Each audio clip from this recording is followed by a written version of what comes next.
Aku mabuk lalu tidur dengannya. Sang Juangyuan berada di taman kekaisaran dan langsung dipergoki Kakanda Kaisar.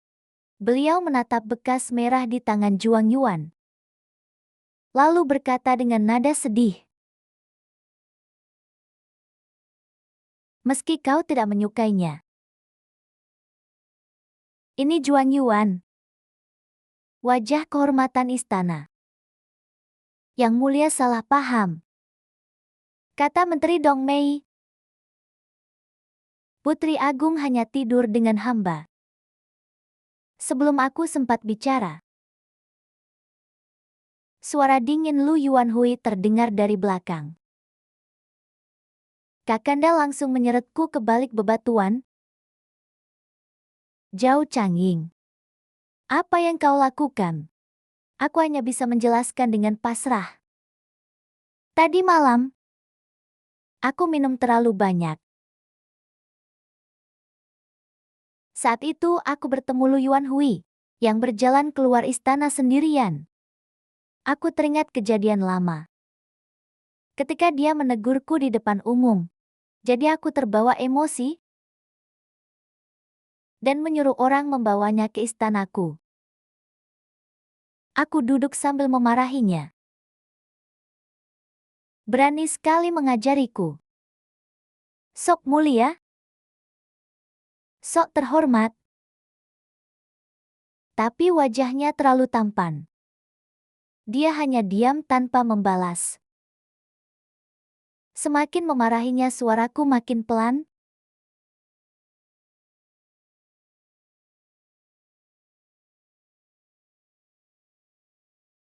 Di tengah malam aku sempat sadar.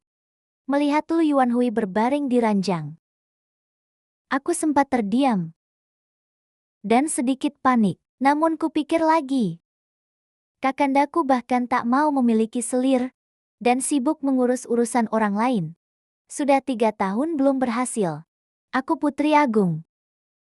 Hanya tidur dengan seorang Juangyuan. Apa masalahnya? Keluarga Zhao memang begitu. Jadi aku pun tenang. Aku memeluk pinggangnya lagi.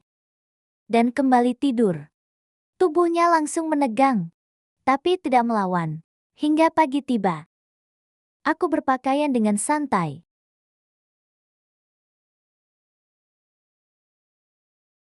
Lu Yuanhui juga sudah bangun dan menatap langit ranjang. Sudahlah, kataku sambil melambaikan tangan. Aku akan memberimu kompensasi. Namun sebelum keluar pintu, terdengar suara keras dari belakang. Saat menoleh, aku hampir kehilangan nyawa karena kaget. Lu Yuanhui entah dari mana mendapatkan bangku tinggi dan berdiri di atasnya sambil memegang tali rami dari semalam dan melemparkannya ke balok. Aku langsung menerjang dan menariknya. Apa yang kau lakukan? Dia menunduk menatapku. Matanya tenang seperti air mati. Hanya dengan mati, aku bisa menjaga kehormatanku. Dan menyempurnakan masa depan putri. Aku panik sampai mengentakkan kaki. Kalau dia benar mati, para sensor istana pasti mencaciku habis-habisan. Aku buru-buru bertanya. Mau rumah besar yang baru? Atau tidak? Lu Yuanhui terdiam dan menatapku. Tatapannya aneh. Seolah disiram air dingin. Aku segera menendang bangkunya. Dia jatuh ke lantai. Lalu bangkit dan menabrak dinding. Aku memeluk pinggangnya erat-erat. Dia terus maju. Keras kepala seperti keledai. Aku benar-benar pasrah. Aku jamin dalam 2 tahun kau jadi pejabat tingkat 3. Dan 3 tahun masuk kabinet. Bahkan aku sendiri merasa tidak yakin saat mengatakannya. Masuk kabinet dalam 3 tahun. Bahkan ayahku pasti akan tertawa mendengarnya. Namun dia benar-benar berhenti. Aku menghela napas lega. Masih ada harapan. Dia terengah-engah membelakangiku dengan tubuh kaku. Perlahan dia melepaskan tanganku lalu berjalan ke meja dan mengambil pisau prak kecil untuk memotong buah. Yang mulia, perkara ini tidak bisa begitu saja. Lalu dia mulai mengutip kitab-kitab klasik. Seorang Junzi yang ternoda. Hidup pun seperti mayat berjalan. Lebih baik mati dengan bersih. Aku sampai merinding mendengarnya. Pada akhirnya dia berkata, "Yang mulia, tolong siapkan pena dan tinta untuk menulis surat wasiat."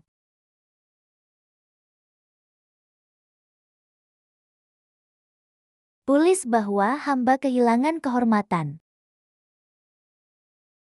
dan tidak ada kaitannya dengan putri. Ujung pisau sudah menempel di dadanya. Aku tak berani bergerak.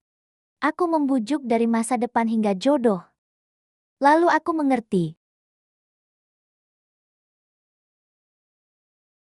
Apa kau punya seseorang di hatimu dan merasa bersalah padanya? Siapa orang itu? Aku akan menemui Kakanda dan memberinya gelar bangsawan agar hidup makmur selamanya. Tangannya yang memegang pisau berhenti sejenak. Hamba tidak punya kekasih. Aku bertanya lagi. Dia kembali mengutip ajaran para bijak tentang kesetiaan, tentang integritas, dan berbagai prinsip lainnya. Sampai kepalaku sakit mendengarnya. Kekayaan tidak mau. Masa depan tidak mau. Jodoh pun tidak ada. Aku benar-benar kehabisan cara. Lalu sebenarnya apa yang kau inginkan? Tanpa berpikir aku langsung berkata, "Jangan bilang kau ingin aku bertanggung jawab." Setelah mengatakannya aku sendiri tertegun. Dia perlahan meletakkan pisau prak di atas meja. Lalu menundukkan mata. Hingga bayangan jatuh di wajahnya. Suaranya begitu pelan hingga nyaris tak terdengar. Ya.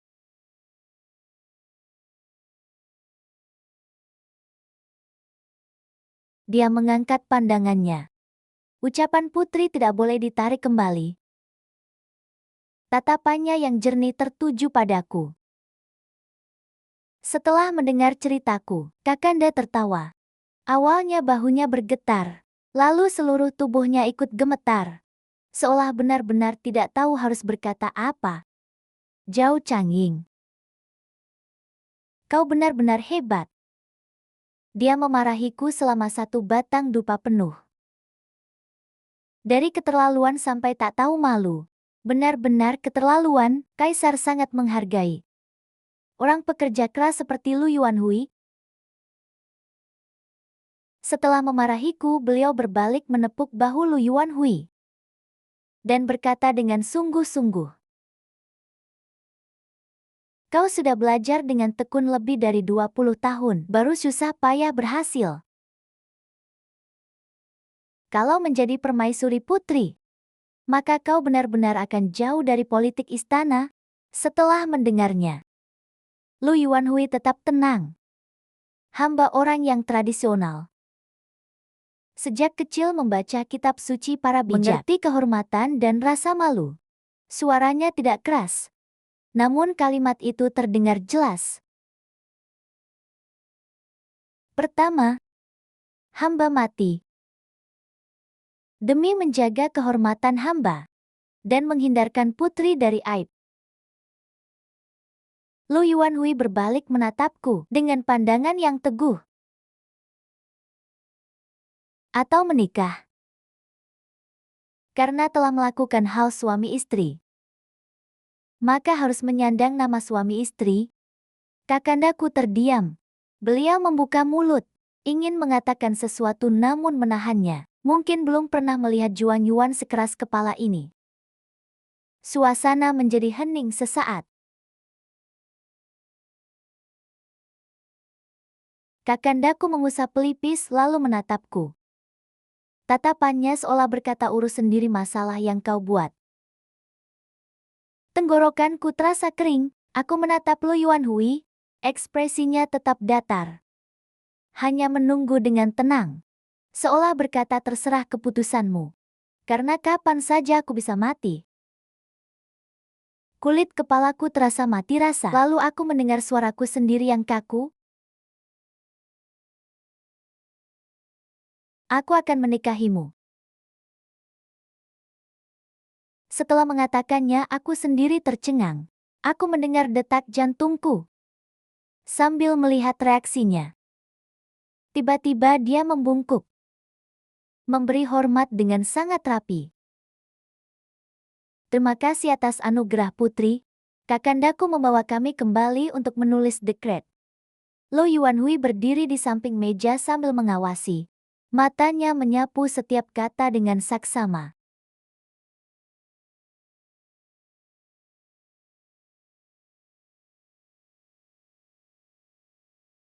Ujung pena kakandaku berputar. Lalu bertanya padanya. Ada keberatan? Lo Yuanhui berpikir sejenak lalu menjawab. Ada?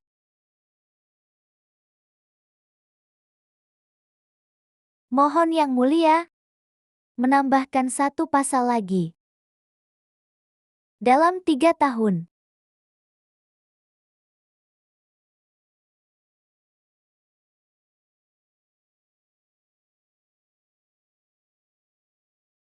Putri Agung tidak boleh menceraikan hamba. Mengapa? Jika tidak, dan ditinggalkan lagi, hamba hanya bisa memilih mati. Mulai lagi aku langsung menutup mulut. Kakandaku mengusap wajah dan pasrah. Dalam 3 tahun, Putri Agung tidak boleh menceraikannya. Setelah dekret selesai ditulis dan diberi stempel kekaisaran, Lu Yuanhui menerimanya dengan kedua tangan dan membacanya 3 kali. Terima kasih yang mulia telah mengabulkan. Hamba pamit. Namun setelah 2 langkah dia berhenti dan menoleh kepadaku. Putri menurut aturan. Malam ini hamba harus pindah ke kediaman Putri Agung. Apa? Setelah berkata begitu dia langsung pergi. Jangan lihat aku. Kau sendiri yang memulai semua ini. Aku menegang leherku.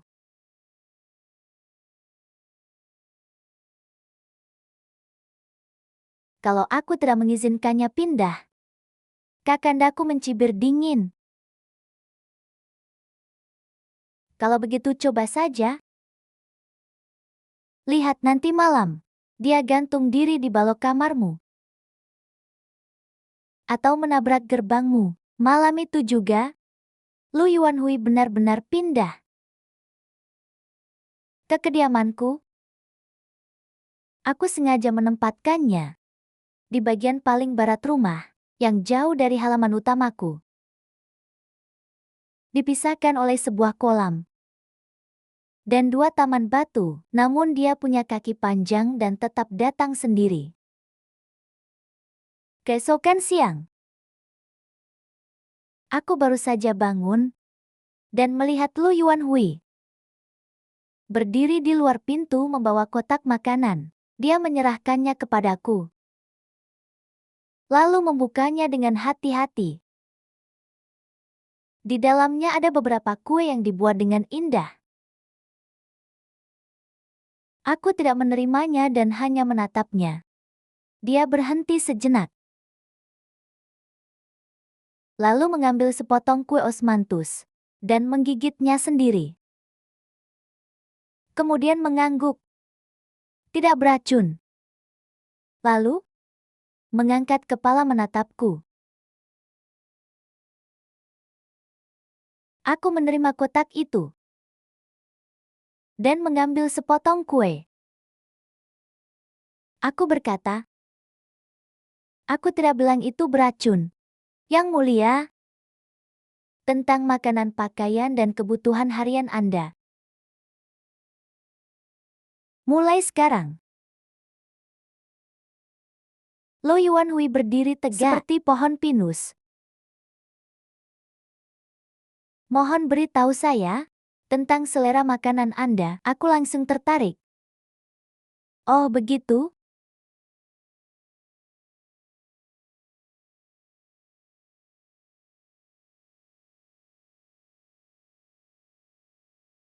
Kau ingin melayaniku ya? Bawang putih mentah. Tidak bisa. Yang matang juga tidak bisa. Aku mulai menyebut satu persatu. Sementara dia mengangguk. Tidak makan daging kambing, ikan hanya mau yang dikukus. Karena yang direbus kecap terlalu berminyak. Buah hanya makan yang renyah. Yang lembek tidak disentuh. Tahu harus lembut. Udang harus dikupas. Aku semakin cepat berbicara. Dan melihat alisnya mulai berkerut. Rasa usilku semakin muncul. Tuan Zhuang Yuan. Kitab para bijak tidak mengajarimu cara menghadapi orang yang pilih-pilih makanan. Setelah selesai bicara, aku menunggu dia berubah ekspresi. Lo Yuanhui terdiam cukup lama.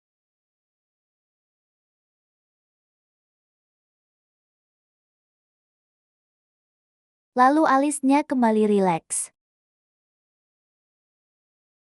Mengerti? Aku malah tercengang. Kau benar-benar bodoh. 20 tahun belajar dengan tekun. Lalu berhasil lulus ujian negara. Ini saatnya mengabdi kepada negeri. Bagaimana bisa? Bagaimana bisa terikat di urusan rumah tangga dan menghancurkan masa depanmu?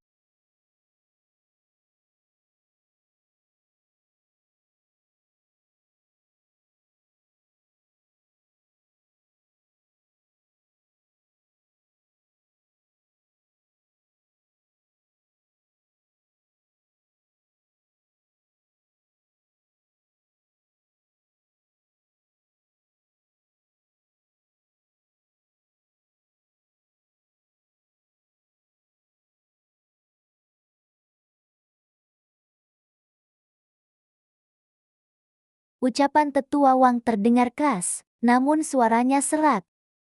Karena benar-benar menyayanginya.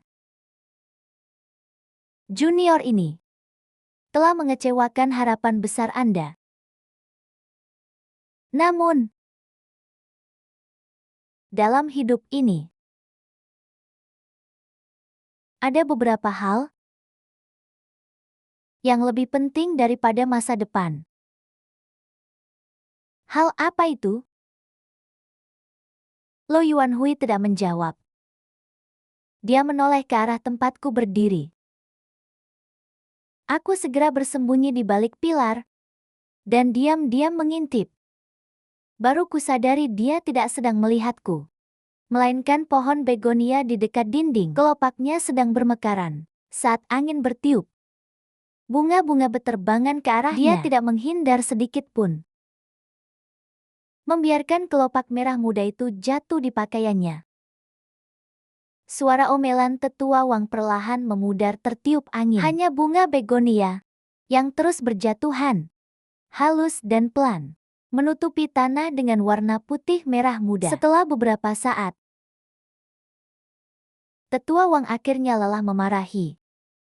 Beliau mengibaskan lengan baju lalu pergi. Halaman tiba-tiba menjadi sunyi. Lo Yuanhui masih berdiri di tempatnya. Dia mengulurkan tangan menangkap sekuntum bunga jatuh, lalu menggenggamnya perlahan. Sedangkan aku di balik pilar, terus memikirkan tatapannya tadi. Dia tidak sedang melihatku. Lalu apa yang lebih penting dari masa depan? Yang dia maksud sebenarnya? Aku merasa bingung dan heran. Seolah belum pernah benar-benar mengenalnya. Hari itu, Sahabatku Chusan mengajakku ke pavilion King Feng mendengar petikan pipa. Tatapannya terus mengarah kepadaku. Jangan bilang kau benar-benar jatuh hati padanya. Aku menyesap teh. Dan menjawab dengan santai. Ya begitulah kira-kira. Sejujurnya menikahi Lu Yuanhui bukan kerugian bagiku. Lagi pula, yang mengorbankan masa depan gemilang bukan aku. Kau benar-benar menerimanya, wajahnya tampan tubuhnya bagus. Bahkan bisa mengurus rumah tangga. Dekret kekaisaran sudah turun. Apa aku masih bisa menyesal? Selain sifatnya yang terlalu kaku. Dan selalu membawa-bawa ajaran para bijak. Dia sebenarnya cukup baik. Chusan langsung memukul meja. Sadarlah sedikit. Aku selalu merasa cara Lu Yuanhui memandangmu tidak biasa. Apa yang tidak biasa? Dia selalu memasang wajah datar. Bukankah dia begitu kepada semua orang? Sulit dijelaskan.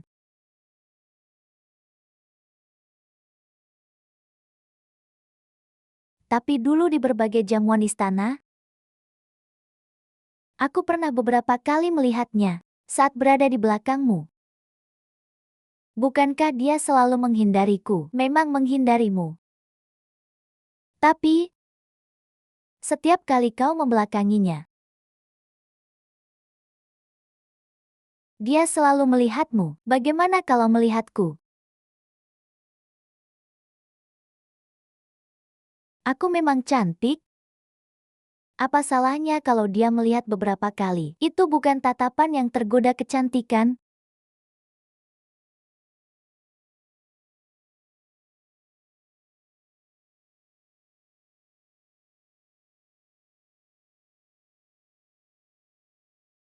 Dan juga bukan tatapan benci. Melainkan seperti, bagaimana ya? Seperti orang yang ingin menyembelih sedang babi. Menatap babi paling gemuk di kandang. Chusan menggerakkan tangannya dengan berlebihan. Aku menendangnya. Kau benar-benar cari mati. Tapi tetap saja, kau harus lebih waspada. Anjing yang menggigit tidak suka menggonggong. Orang jujur yang terlihat polos, seringkali justru yang paling berbahaya.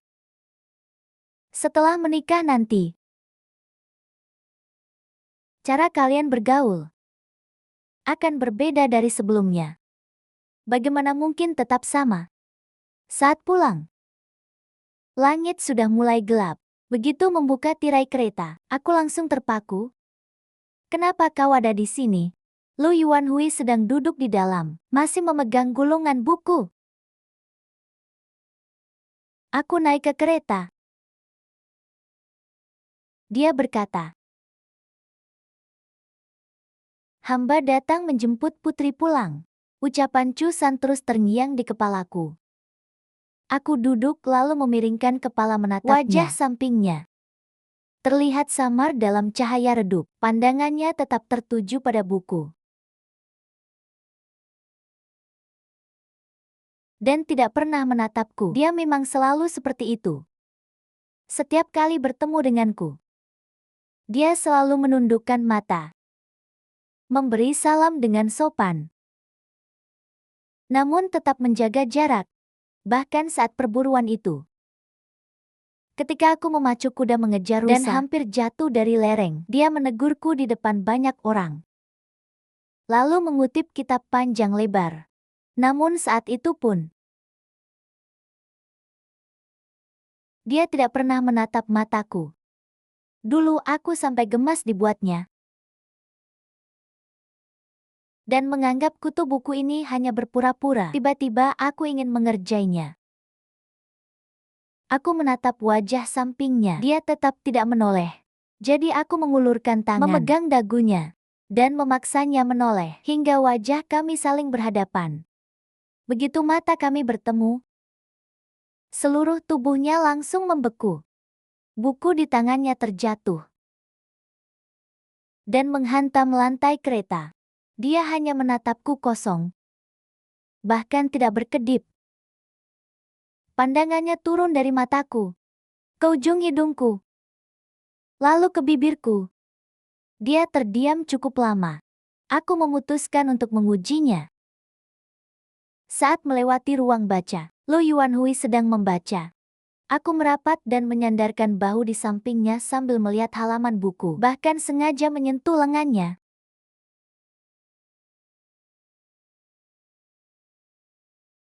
Ujung jarinya yang memegang buku menegang, tenggorokannya bergerak pelan. Namun tubuhnya justru bergeser sejengkal ke sisi lain yang mulia. Aku tidak menyerah. Aku memanggilnya untuk membacakan cerita bergambar. Ia membacanya dengan pelafalan sempurna. Tanpa emosi sedikit pun, aku menjulurkan kaki dan tanpa sengaja menyentuhnya, seluruh tubuhnya langsung membeku. Lalu buru-buru berdiri. Yang mulia, hamba baru ingat masih ada dokumen yang belum diselesaikan. Begitu selesai bicara, ia langsung berbalik dan pergi dengan cepat. Sampai ujung pakaiannya terhembus angin. Aku maju selangkah. Dia mundur 10 langkah setelah lebih dari 10 hari. Aku bahkan tak sempat menyentuh ujung bajunya lagi, sampai aku sendiri jadi tertawa kesal. Lu Yuanhui, kau memang hebat berpura-pura. Aku masuk istana menemui kakakku. Begitu masuk, aroma harum langsung menyambut. Kakakku tampak sangat bahagia. Berdandan semeriah mungkin. Sedang bercermin mengenakan jubah merah muda Persik. Para pelayan di sekelilingnya terus memuji. Warna ini membuat Yang Mulia terlihat seperti wajah giok yang dipahat, lalu menjatuhkan diri ke kursi.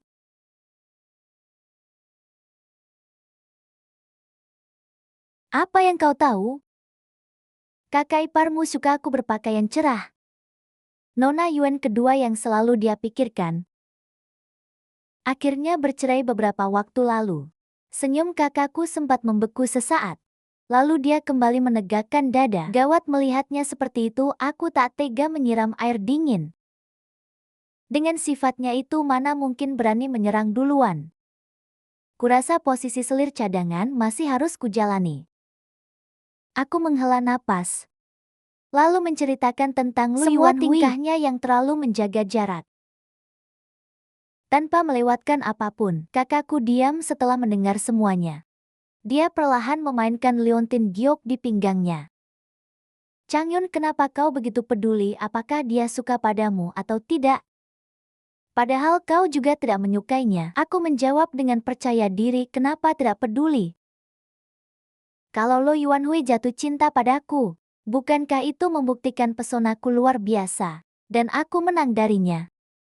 Coba pikirkan. Orang yang kau benci pun bisa kau taklukkan. Bukankah itu sangat memuaskan? Ekspresi kakakku seolah baru menelan sesuatu yang menjijikkan. Di pihak kami tidak menyebut itu orang yang dibenci. Tapi bajingan yang cepat atau lambat harus disingkirkan. Aku malas meladeninya dan memintanya memberi saran. Karena terus ku desak, akhirnya dia menyerah. Lalu menurunkan suaranya dan berbisik selama 1/4 jam. Setelah mendengarnya, mataku sampai membelalak. Kau ini kaisar atau penjahat? Kakakku menjawab serius. Kakak iparmu suka cara seperti ini. Aku memikirkannya selama 2 hari, lalu menyerah. Aku jauh, Changyun masih punya harga diri. Namun kemudian, aku malah mendapat ide, aku bisa menyuruh Lu Yuanhui belajar sendiri, dan membuatnya menyenangkanku. Aku segera menyuruh orang membeli banyak buku dari Hao Tangjai. Mulai dari 7 rahasia cinta sampai kumpulan pesona elegan. Semuanya ditumpuk di ruang bacanya. Bahkan kutinggalkan catatan dengan baik hati. Belajarlah dengan sungguh-sungguh. 3 hari lagi aku akan memeriksa hasilmu. Lo Yuanwei datang sore itu juga, membawa beberapa buku dari Hao Tangjai. Kenapa? Masih kurang. Aku bisa menyuruh orang membeli lagi. Aku menyilangkan kaki sambil makan anggur. Dengan wajah santai namun dia berbalik dan pergi. Ternyata, dia memang rajin belajar. Keesokan harinya Hao Tangjai disegel. Dengan tuduhan menyebarkan bacaan cabul dan merusak moral. Lo Yuanhui bahkan datang melapor sendiri. Dengan wajah penuh kebenaran. Buku seperti ini merusak moral masyarakat. Hamba sudah menyuruh orang menyita dan memusnahkannya. Aku hampir mati karena kesal. Hebat sekali kau. Dia berdiri tegak dan berkata semua dilakukan sesuai aturan. Aturan macam apa? Apa salah pemilik toko itu padamu? Apa salah para pembaca yang membaca buku bijak itu? Apa salah penulis yang menulisnya? Amarahku langsung meluap. Barang cabul. Merusak moral. Cabul apanya? Aku meninggikan suara bahkan hal yang ada di buku itu kita berdua sudah melakukannya. Membaca buku saja bisa dianggap kejahatan. Kalau begitu kita berdua seharusnya masuk penjara sekarang. Telinga Lo Yuanhui langsung memerah. Mulutnya terbuka namun tak bersuara. Mungkin buku tidak pernah mengajarinya cara menghadapi orang yang nekat seperti ini. Dan sengaja membuat masalah. Dia terdiam lama. Baru akhirnya menemukan kata-kata. Perkara itu dan buku tidak bisa disamakan. Jika buku itu beredar, yang dirusak adalah pikiran ribuan pembaca. Bahayanya sangat besar. Lalu dia mulai lagi. Dengan teori tentang membina diri, membina keluarga. Mengatur negara dan menyejahterakan bicara dunia tanpa henti seperti sedang berkhotbah. Tapi kebetulan sekali, dia bisa terus bicara. Tapi aku bisa bertindak. Aku langsung menarik pakaiannya, dia menarik kembali. Aku menarik lebih kuat. Kami berdua berputar-putar di halaman. Aku mengerahkan seluruh tenaga dan menariknya dengan keras. Terdengar suara sobekan. Kerah pakaian dinasnya robek sampai ke bahu. Separuh tulang selangkanya terlihat jelas. Lo Yuanwu yang pertama sadar. Wajahnya langsung pucat. Lalu seketika memerah. Dia buru-buru mengangkat tangan menutupi bahunya. Sampai buku-bukunya memutih karena menggenggam terlalu kuat kepala dan melotot padaku. Tatapan itu sangat rumit. Ada rasa malu dan kesal bercampur sesuatu yang lain. Aku belum sempat melihat jelas saat dia berbalik dan pergi. Langkahnya cepat dan berat. Ujung jubah resminya hampir berkibar terbang. Aku mengejarnya dari belakang sambil berteriak jangan marah lagi. Aku ganti 10 set pakaian untukmu. 20 pun boleh tapi dia tidak menoleh. Dengan kerah yang rusak dia menghilang setelah berbelok di sudut. Ternyata Hai Tangjai diam-diam milik Chusan. Selama ini semua orang pura-pura tidak melihat. Tapi Lo Yuanhui yang keras kepala itu malah membongkarnya dengan serius. Aku ikut campur. Mengubah kasusnya dari penyelidikan menjadi pemberantasan cabul. Setelah Lo Yuanhui tahu, dia datang mencariku dengan wajah muram. Kami bertengkar di ruang kerja. Dia bilang aku mengabaikan hukum negara dan membiarkan buku cabul beredar. Begitu mendengarnya aku langsung marah. Lo Yuanhui, apakah di seluruh istana hanya kau yang mulia? Hai Tangjai sudah buka 3 tahun. Pajak dibayar lengkap. Semua urusan juga sudah dibereskan. Kenapa dulu tidak ada yang menyelidiki? Apa kau pikir hanya kau yang punya mata, baru menjabat? 3 gebrakan pertamamu malah mengenai sahabatku. Aturan tetaplah aturan. Tindakan yang mulia tidak berbeda dengan mereka yang melindungi pelanggar hukum. Aku sampai tertawa karena marah. Jadi aku ini pelindung pelanggar hukum. Seluruh keluargaku juga pelindung pelanggar hukum. Hanya Tuan Juara Lu yang suci bersih. Tak tahan melihat sedikit pun noda. Kalau begitu dulu jangan setuju menikah denganku. Paling benar di dunia. Dia sampai tidak bisa membalas. Dadanya naik turun. Matanya bahkan sedikit memerah. Akhirnya dia mengibaskan lengan baju lalu pergi. Aku juga malas mengejarnya.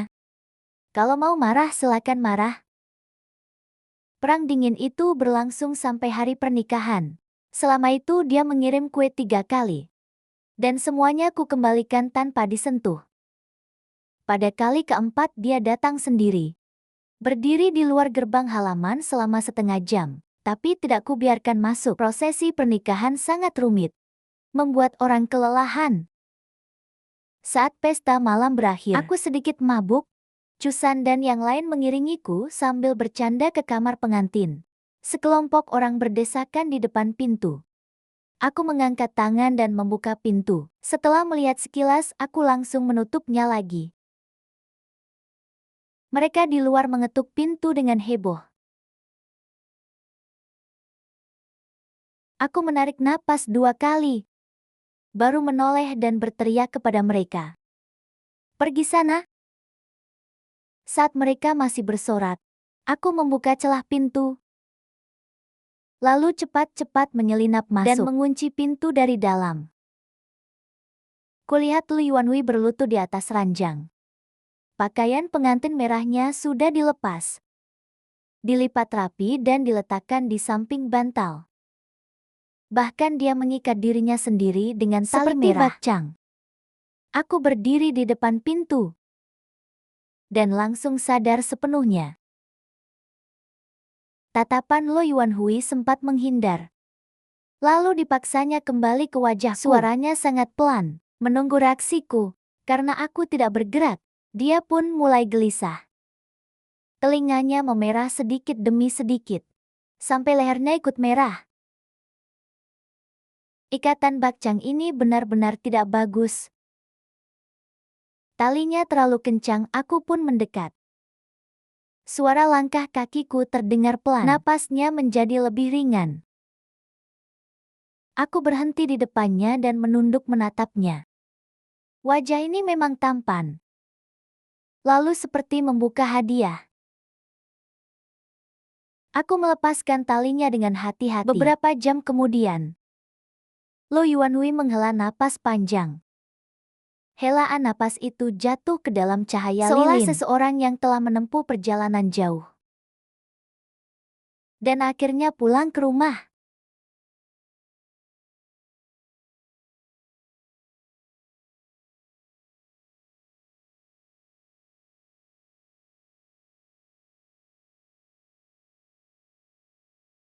Semua kata yang ingin kuucapkan. Namun tak pernah sempat kuucapkan.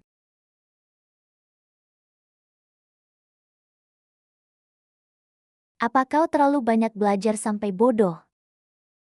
Berani-berani menegurku di depan umum. Sok serius?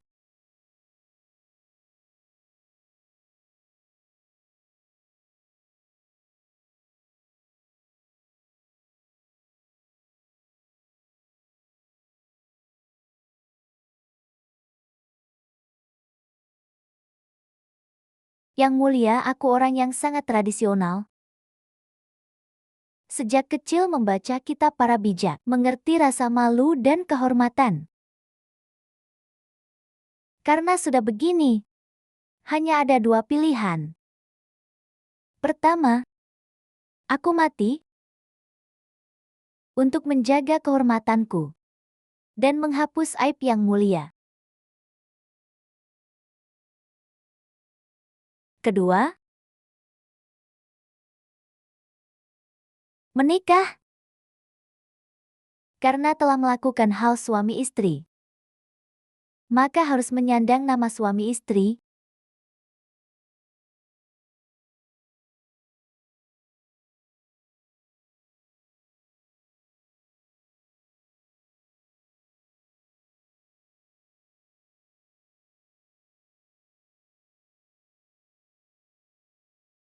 Yang mulia, Aku baru ingat masih ada dokumen yang belum diselesaikan. Hei, hei. Benar-benar balok kayu. Keesokan harinya kami masuk istana untuk mengucap terima kasih. Saat pulang Lu Yuanhui malah ditahan kakakku sendirian. Mereka berdua berbisik hampir satu batang dupa lamanya. Baru kemudian pintu terbuka dan Lu Yuanhui keluar. Ujung telinganya sedikit merah. Begitu melihatku dia langsung menegakkan punggung. Dan kembali berwajah serius.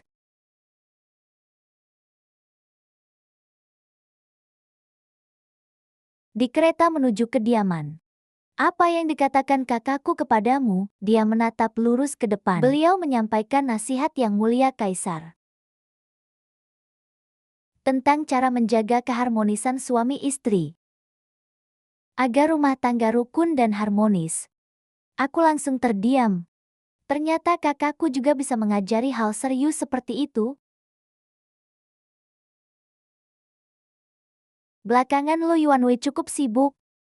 Sebagai permaisuri pria, dia tidak bisa terus memegang jabatan penting. Tugas kepada rekan kerjanya. Lalu dipindahkan ke posisi yang lebih santai. Setiap hari dia berangkat pagi pulang malam, sibuk mengurus serah terima dokumen tanpa menunjukkan emosi apapun.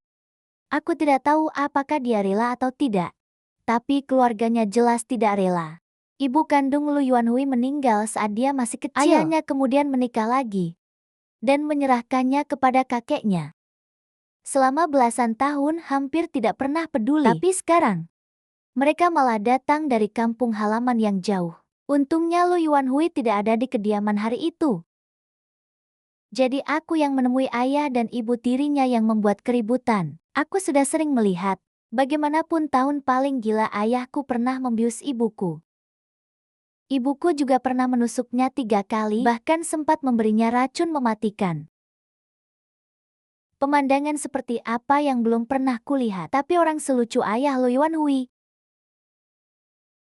Baru kali ini aku bertemu, baru buka mulut sudah minta uang, baru mengulurkan tangan sudah minta jabatan, bahkan ingin rumah besar di ibu kota, dan masa depan untuk putra bungsunya.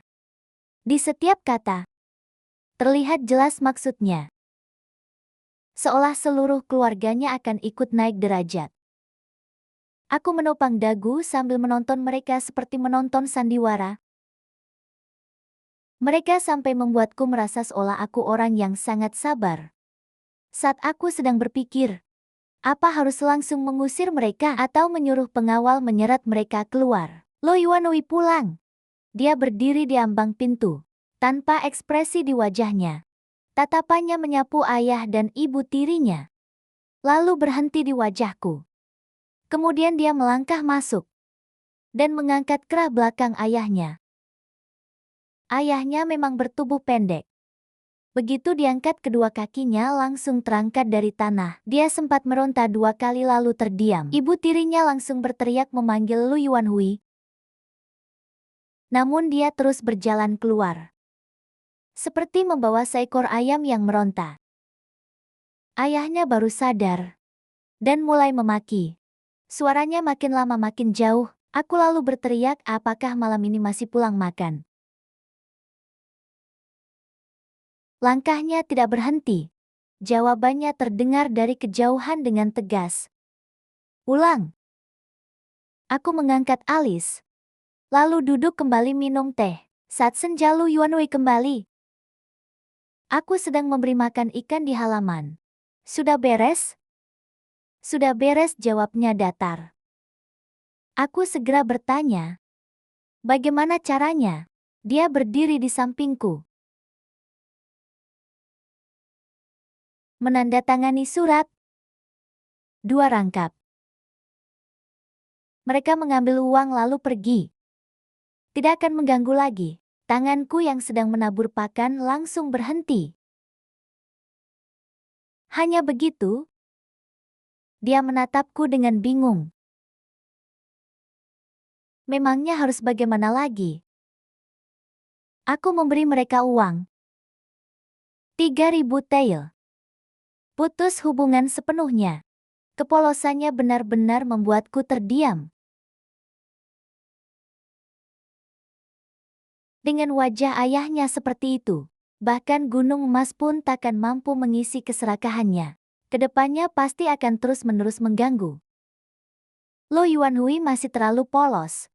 Tidak mengerti hati manusia. Keserakahan tidak pernah ada batasnya.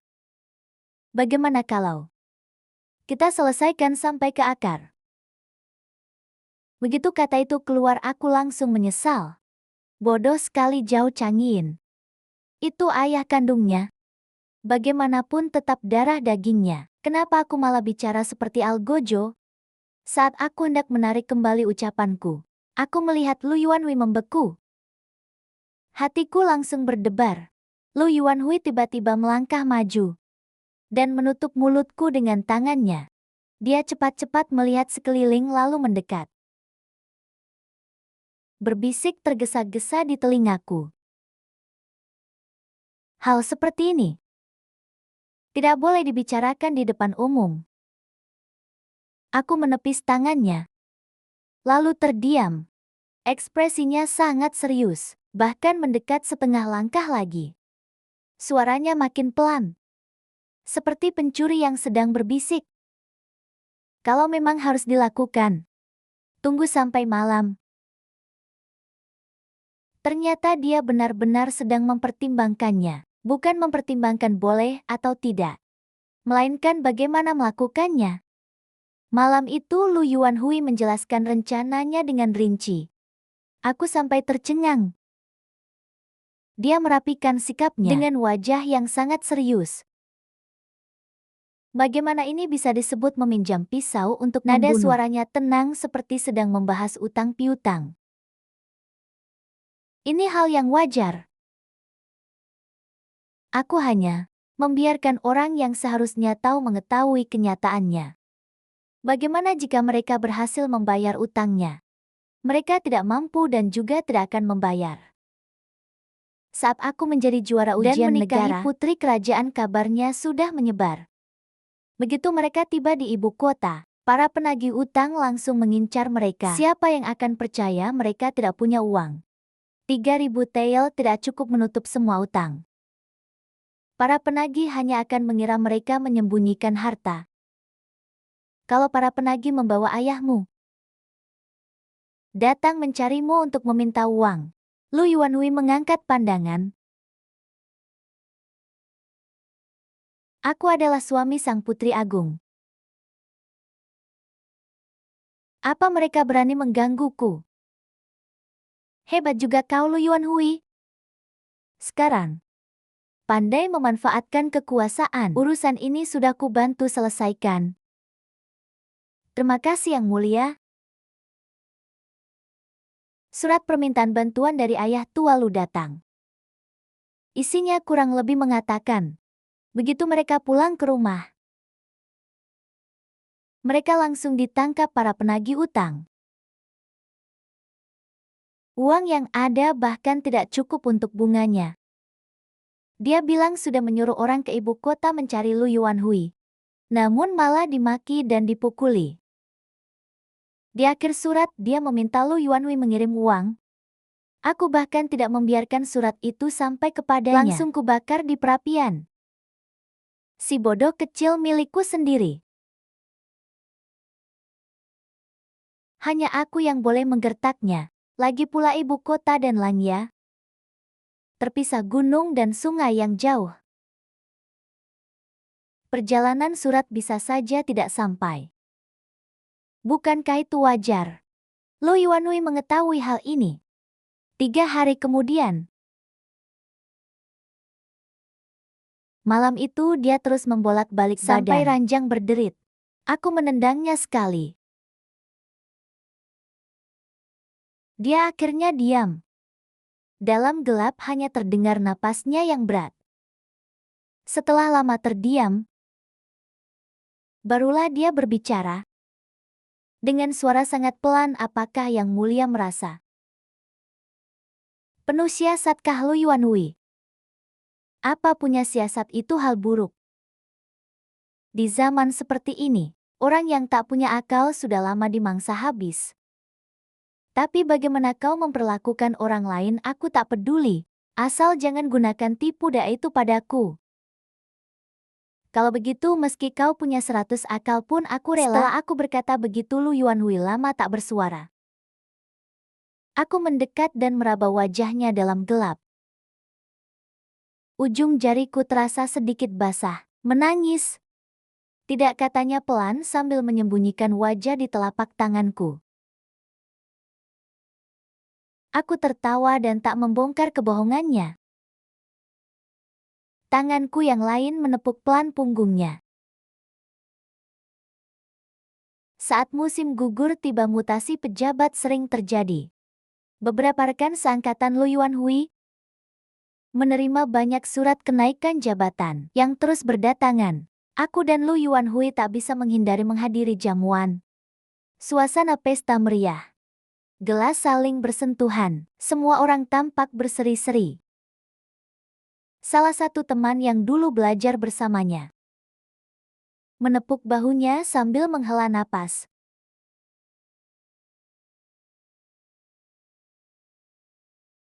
Bisa menikahi Putri Agung. Tapi sungguh disayangkan. Lukisan itu memang indah. Namun tatapannya menyimpan rasa kasihan. Dan juga sesuatu yang lain. Seolah melihat giok indah yang dipajang tinggi. Cantik tetapi tak lagi berguna.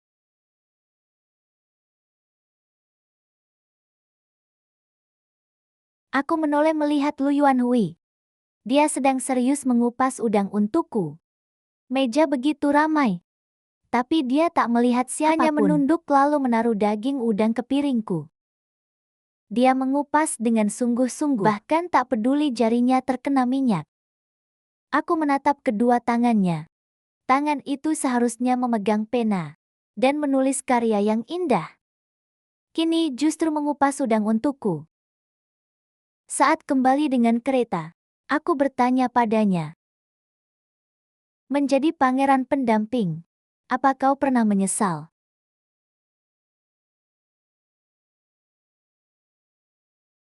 Menyesal, dia langsung terkejut. Lalu mulai menjelaskan panjang lebar.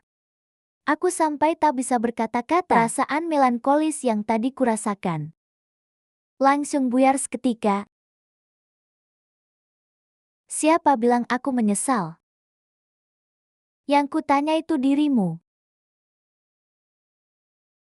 Aku menyesal apa? Belajar keras belasan tahun. Sampai menjadi juara ujian negara. Masa depan yang cerah. Semua itu dilepas begitu saja. Tak menyesal, sungguh tak menyesal. Jawabannya terlalu cepat. Sampai aku sulit percaya. Aku hendak bertanya lagi.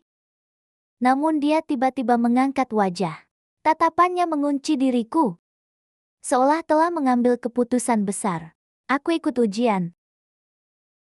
Menjadi pejabat. Dan meraih gelar juara ujian negara. Suaranya makin pelan namun tiap kata jelas. Semua itu demi bertemu yang mulia. Aku langsung tertegun. Dia tak mengulanginya, hanya menatapku. Cahaya lentera menyapu pipinya. Kepalaku langsung berdengung. Kita pernah bertemu sebelumnya? Bagaimana bisa? Waktu itu, apa aku pernah memukulmu? Hah?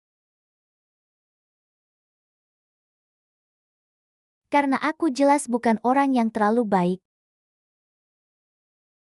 Kupikirkan berkali-kali, kemungkinan bermusuhan jauh lebih besar. Tapi aku tak bisa mengingat kapan aku memukulmu. Lu Yuanhui berasal dari Langya. Saat kecil aku pernah ikut orang tuaku ke Kinzhou. Tapi sama sekali tak pernah ke Langya. Kapan itu terjadi? Di mana dan bagaimana?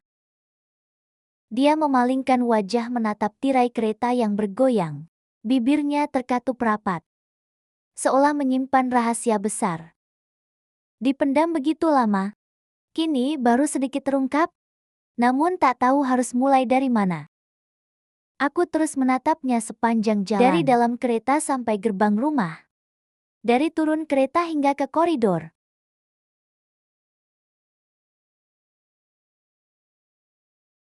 Banyak pertanyaan berputar di ujung lidahku. Namun melihat wajah sampingnya,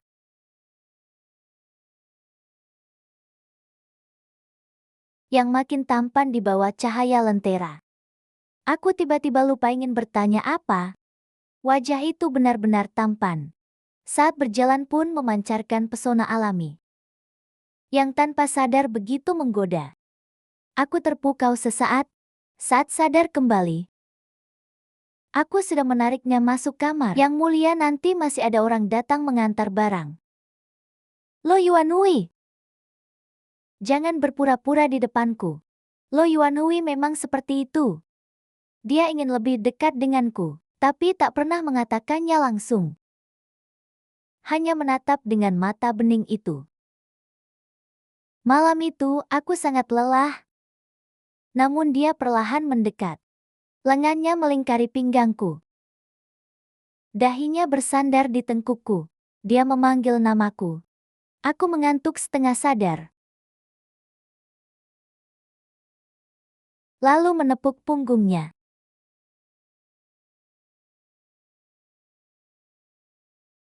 Aku di sini tidur saja. Dia terdiam sejenak.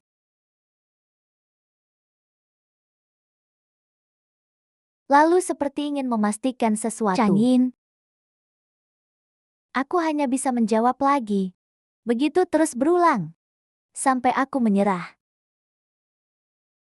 Aku menekan kepalanya ke pelukanku. Aku di sini tak akan pergi. Dia menggumam pelan.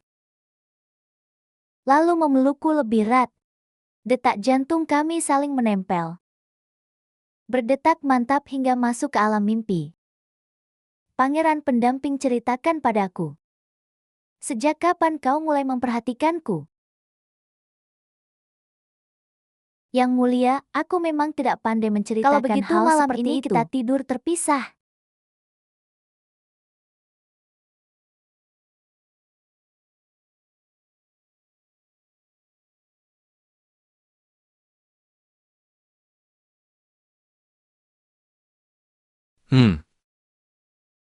Yunhui.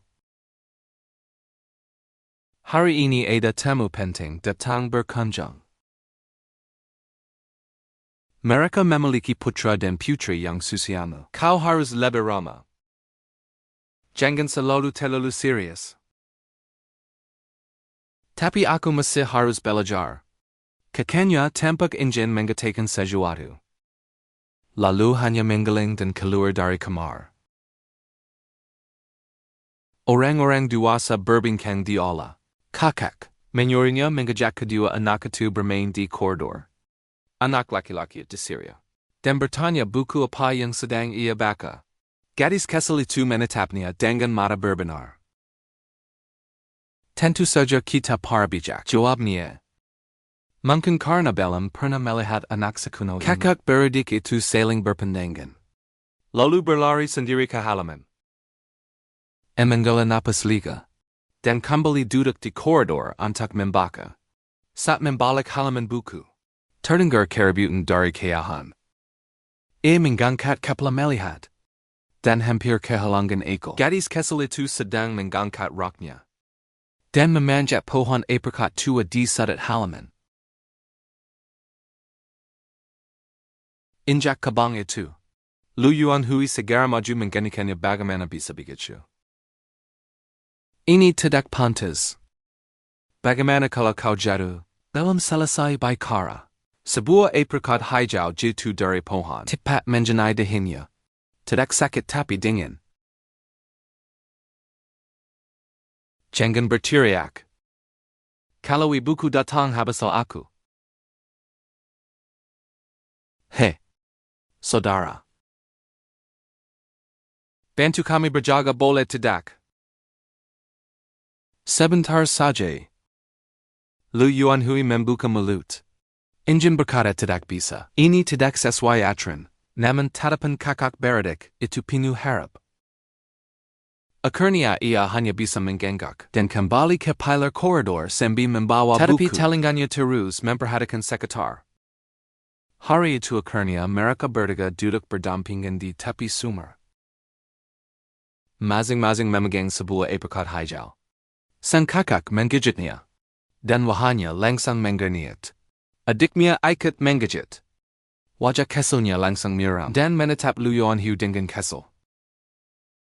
Menandak melihat apricot itu di tangannya. Apricot di rumahmu. Kau belum pernah memakannya. Saat matang. Semuanya sudah dipatok burung. Aduh nikmat ramah sendiri malah tidak pernah kau rasakan. Setelah itu kakak beradik itu mulai memberinya berbagai saran. Kara mencegah burung. Dan Kara menyimpan apricot diam-diam. Semakin lama topiknya makin melantur. Mereka bertanya. Apakah malam itu ada festival lampion? Kalau begitu tahukah kau? Malam itu. Tempat paling ramai di kota ada di mana? Tidak tahu. Kakek jarang mengajakku keluar.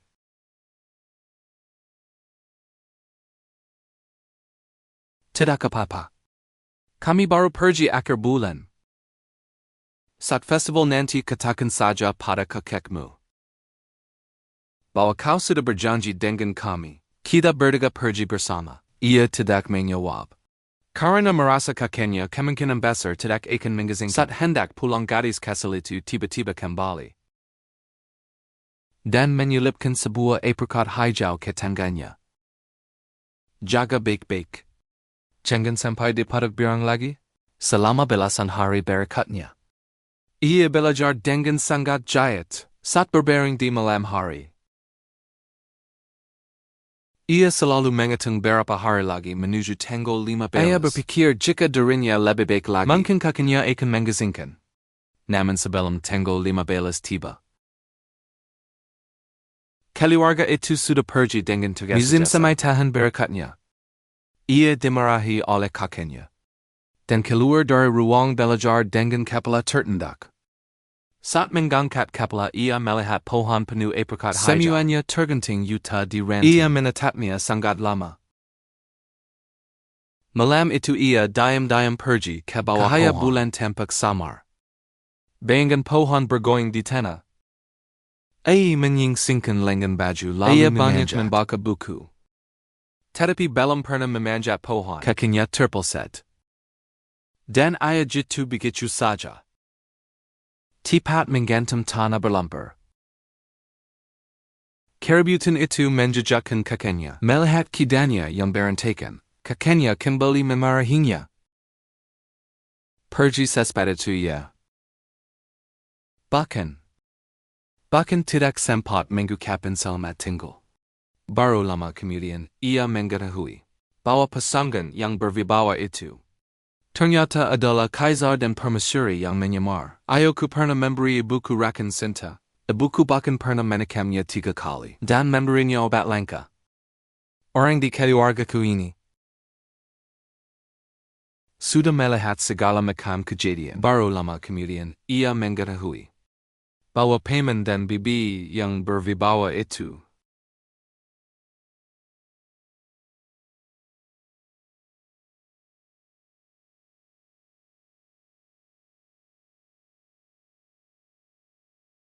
dan gadis kesel yang memberinya apricot hijau dengan mata berbinar seperti bintang adalah Putri Zhao Hua Zhao Chengjing. Hari itu ia memegang daun pohon cukup lama tanpa bergerak. Pohon apricot di luar jendela sudah lama tidak berbuah. Hanya menyusakan ranting-ranting kering. Yang diam menanjak ke langit kelabu. Saat berusia 10 tahun kakeknya meninggal dunia. Allah duka dipenuhi King Putiu dan dupa. Bonnya menyengat, ia berletit dengan tegak, tetapi pikirannya kosong melampau. Ayah dan ibu terinya dingin dan kejam. Hari-hari di Ramatualangnya terasa tanpa akhir.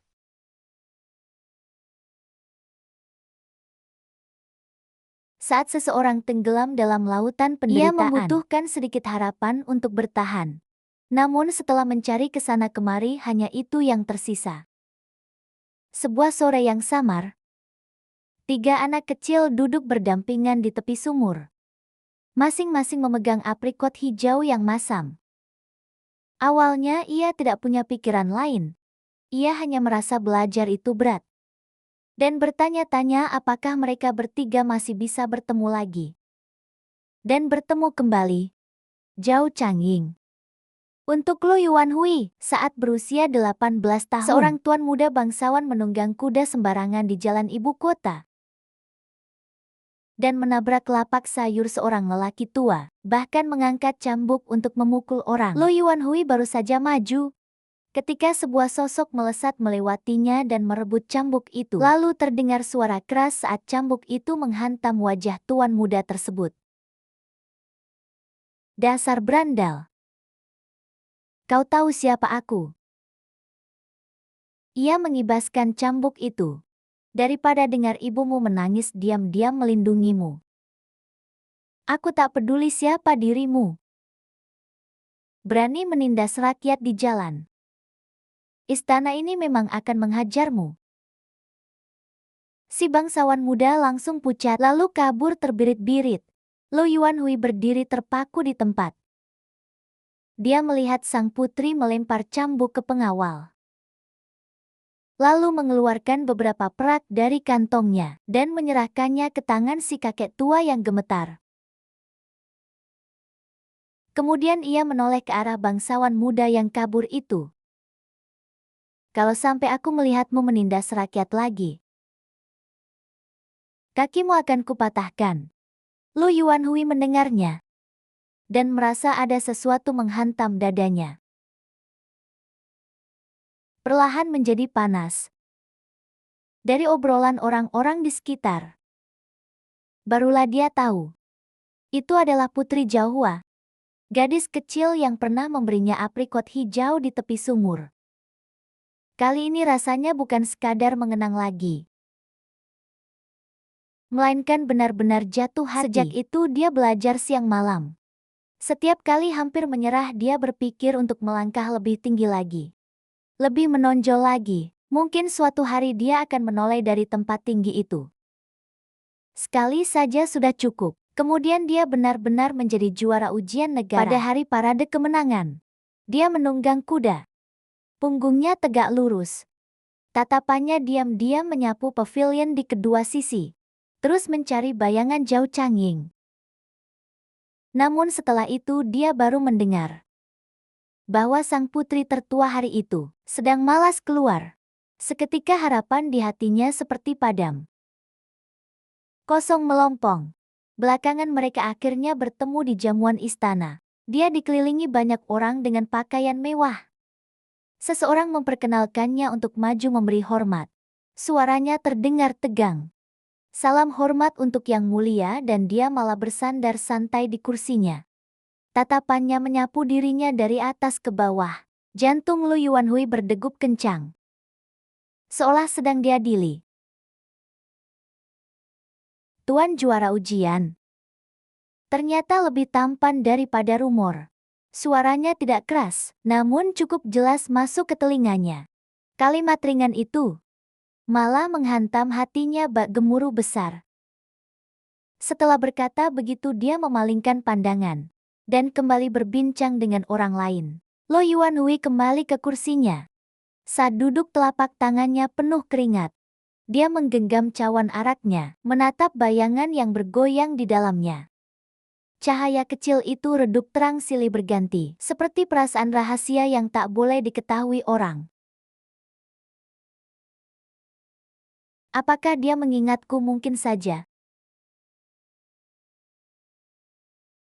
Namun yang diingat mungkin hanya seorang juara ujian biasa.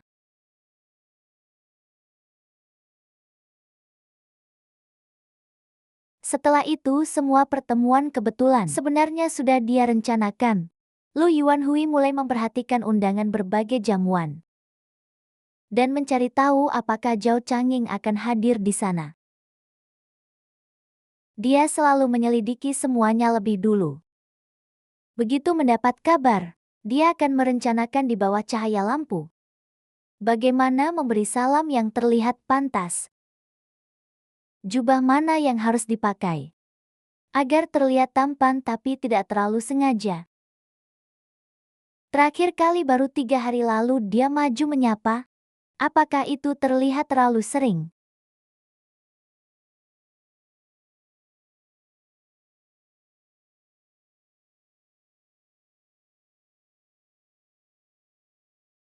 Namun saat benar-benar bertemu, dia malah tak berani banyak melihat. Menunduk memberi hormat.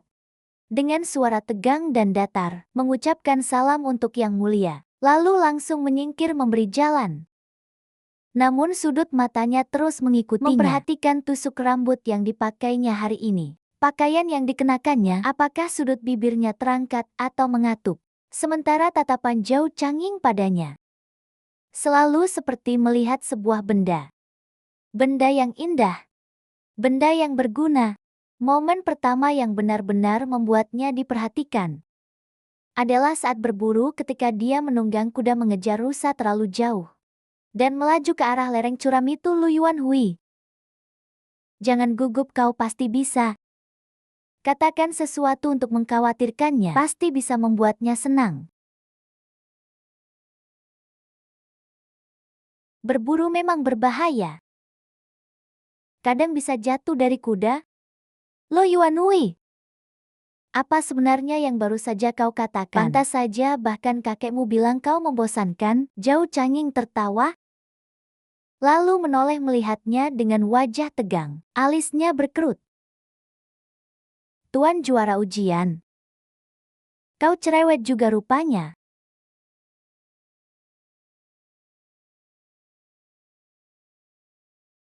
Selesai sudah. Lu Yuanhui, kau memang benar-benar bodoh.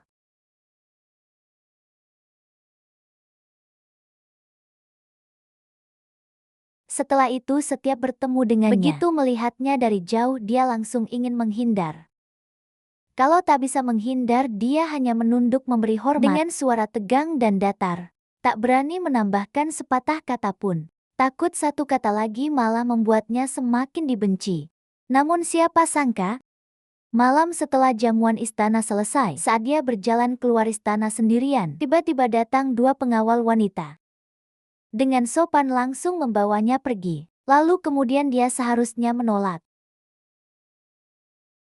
Begitulah yang diajarkan di buku, tapi dia tidak melakukannya. Pada awalnya, Lu Yuanhui sebenarnya ingin menjalani semuanya perlahan saja, pelan-pelan hingga semuanya mengalir alami. Hari demi hari hingga saling mencintai.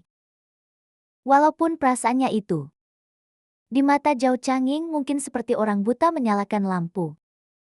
Malam itu hanyalah kecelakaan, dan juga hal paling nekat yang pernah dia lakukan seumur hidup. Saking nekatnya setelah semuanya selesai, kepalanya terus berdengung. Separuh dirinya hancur karena harga diri runtuh. Separuh lagi mabuk oleh kenyataan mimpinya tercapai. Dua perasaan itu saling bertabrakan hingga membuat jiwanya kacau. Jadi saat dia mengancam gantung diri dan membenturkan kepala, dia benar-benar merasa semuanya sudah tamat. Sebagian dirinya hanya ingin berjudi sekali. Kalau kalah dia akan pulang lalu gantung diri. Kalau menang dia bahkan tak berani membayangkannya.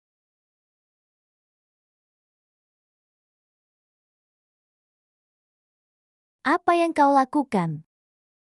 Lalu sebenarnya apa yang kau inginkan? Dan ternyata dia benar-benar menang taruhan itu. Zhao Changing bilang akan bertanggung jawab. Dia langsung menyetujuinya dengan cepat. Takut dia berubah pikiran. Yang ini boleh. Dekret kekaisaran sudah ditulis. Tak bisa dibatalkan lagi. Justru dia tidak tahu harus melangkah bagaimana selanjutnya. Buku tidak pernah mengajarkan hal ini. Dia telah membaca banyak kitab para bijak. Tak satu pun mengajarkan cara menyenangkan hati istri. Perlahan namun pasti, dia berpikir waktu masih panjang. Namun Zhao Changing jelas bukan orang yang bisa diam di tempat. Dia seperti kobaran api, melompat ke sana kemari. Kadang menghilang tanpa jejak, kadang menggoda dirinya sebentar. Dia tak bisa mengejarnya, namun juga tak berani terlalu dekat. Takut membuatnya kesal, takut dianggap terlalu melekat. Dan buku cerita yang dilempar Zhao Changing itu baru dibuka satu halaman saja sudah membuat kelopak matanya berkedut. Apa sebenarnya yang ditulis di sini? Dia membacanya sampai telinganya memerah. Moral dunia benar-benar merosot. Orang-orang sudah tidak seperti dahulu. Bahkan dia melaporkan Hai Tangjai. Saat perang dingin beberapa hari itu, Lu Yuanhui benar-benar kehabisan cara. Dia menghadap kaisar.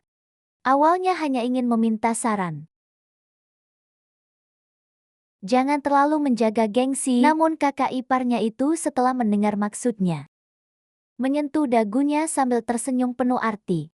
Memberinya ide yang sama sekali tidak biasa. Di kepalanya dua suara saling berdebat. Satu berkata ini konyol. Yang satu lagi diam-diam berpikir bagaimana jika berhasil. Beberapa nasihat terakhir yang mulia masih berdengung di telinganya, disertai senyum jahil yang mencurigakan. Apa sebenarnya ini?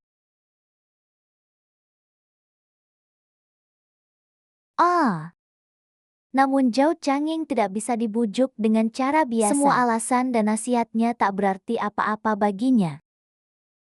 Mungkin memang harus memakai cara yang berbeda. Saat pikiran itu muncul, dia sendiri terkejut. Harga diri dan aturan sudah hancur saat Zhao Changing berbalik pergi. Sejak lama semuanya telah berantakan. Dia pun memberanikan diri.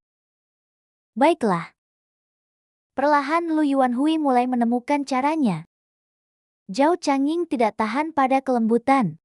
Menjelaskan logika tak seefektif ketergantungan kecil yang dia sembunyikan dan rasa sedih yang sesekali terlihat jauh lebih berguna daripada semua ajaran kitab.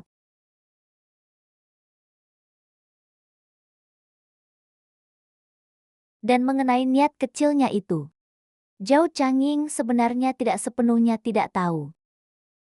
Walau ada banyak jamuan istana, tak mungkin dari 10 kali bertemu 7 kali, dan 3 kali sisanya bahkan acara khusus para gadis. Kalau tidak bagaimana mungkin dia begitu yakin Lu Yuanhui menyukainya? Lu Yuanhui menurutku kau sama sekali tidak kuno. Kau sangat cerdik.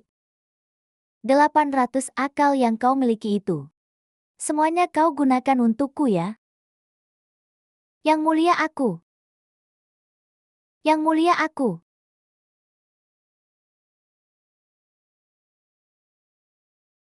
Kemari lihat yang ini.